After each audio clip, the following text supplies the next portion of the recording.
புரிய வச்சு அவர்தான் நம்ம சாமின்னு ஊரு ஒண்ணு கூட்டி நின்னு கொட்டுங்கடா உரிமை மேளம் கட்டுங்கடா புதிய தாளம் கொட்டுங்கடா உரிமை மேளம் கட்டுங்கடா புதிய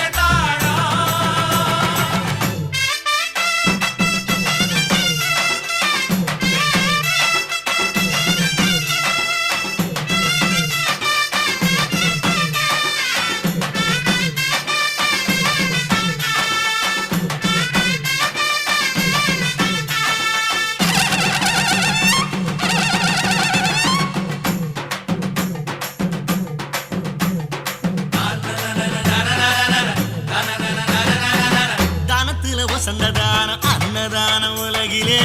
தமிழ் போல யாரு அத செஞ்சதே இல்லை